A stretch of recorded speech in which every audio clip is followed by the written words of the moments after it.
God does not exist. How can I say that with such certainty? How about this? There are many different religions in the world that have different ideas of what God is, and yet none of them have any evidence for their beliefs. That may not be enough evidence for you in and of itself, but how about this? Pretty much every religion has statements about their God which are contradictory or untenable, evidence against their specific version of God existing. Now, usually someone will cry, well, you're not talking about God, you're talking about one person's particular view of God.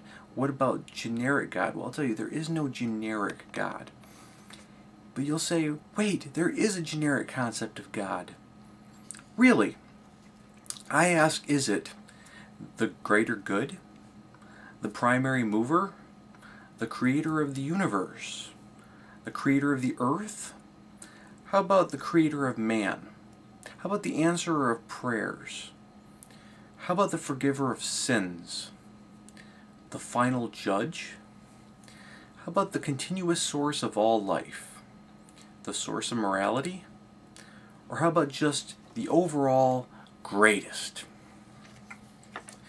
Now that last bit leads me to this next part.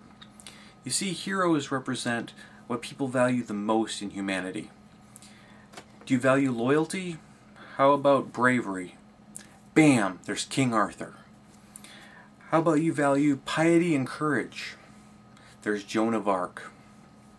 Heroes eventually get elevated to a godlike positions in our mythology. Some may even been the basis of gods in other cultures, in other pantheons. Now, if you were trying to come up with an idea that was the greatest god in the world, you might want to mix all the other gods together, all the abilities of all the gods that you knew, into one. That would be that'd be like having all the favorite superheroes in the world mixed into one superhero. It'd be really cool, but all the comic book geeks would know that that character was fictional. It didn't really exist. Now, Superman was an attempt of his creators to make the coolest, strong superhero ever. Now stay with me here, I'm getting somewhere. In the movie Unbreakable, M. Night Shyamalan's movie, Bruce Willis plays a man who has unbreakable bones. He's also super strong and can somehow sense the crimes of criminals by touching them. Now he has one weakness, which is water, which is also the weakness of the aliens and Signs and the Wicked Witch of the West. But he is discovered by a character named Mr. Glass, who has the weakest bones that you can have and still be alive. And he figures that if there's someone with bones as weak as he has, there must be someone who has super strong bones who's unbreakable in the world. Well, it makes sense. In a normal distribution curve, you'll have the majority of people lying between the extremes for any trait that you're thinking of. And then there will be a few at each extreme. There'll be very few people at the extreme low end and the extreme high end of it for any trait that you can imagine. So, science works with probabilities, not absolutes. Unlike the ontological argument, where someone just assumes that something must exist, we look at what is verified and does exist and try to find the probability that other things do, and then check for their existence. Now, with something like the concept of the unbreakable character, if you had super strong bones, it's a very strong connection probably with the musculature, that you'd have strong muscles working on strong bones. So being strong and strong boned makes sense. The other ability to sense the crimes of criminals, that's above and beyond human ability.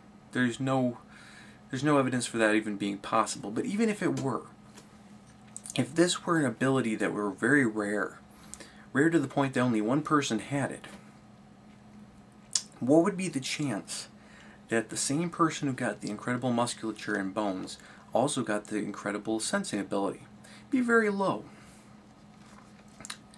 Now, the character Superman, with all of his amazing abilities, is very, very low.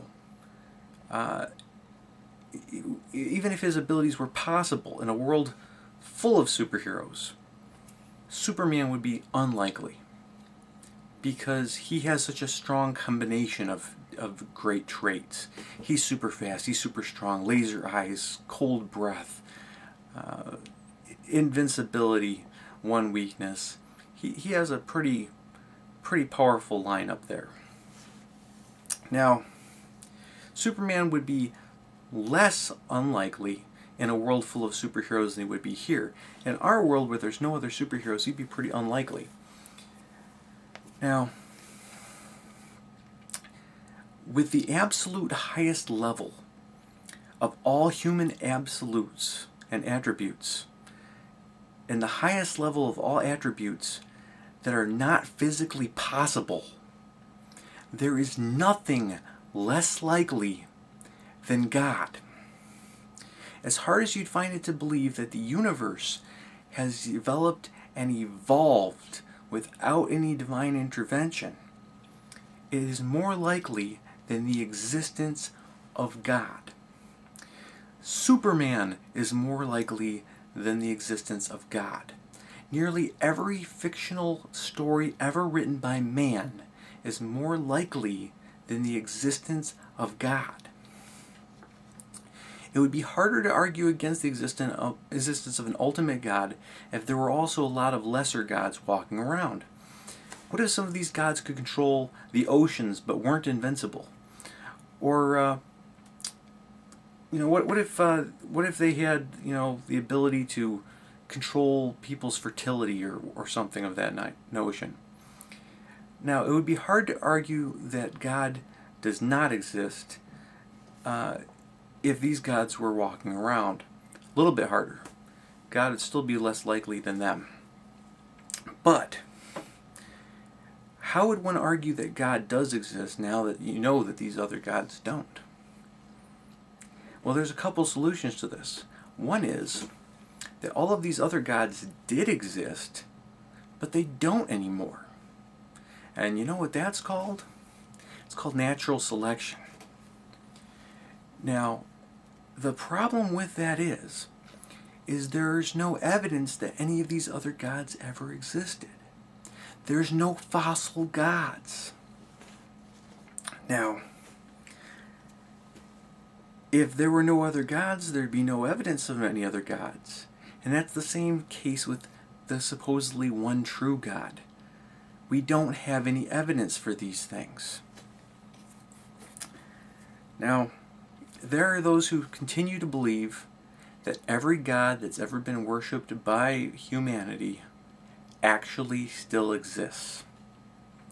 And there are those who believe that only one God exists and all these others didn't and don't. And none of them have any evidence for that. But I want to bring home the notion that in science we base things on probabilities. And if you can't think of anything greater than God, there is nothing less likely than the existence of God. Thank you.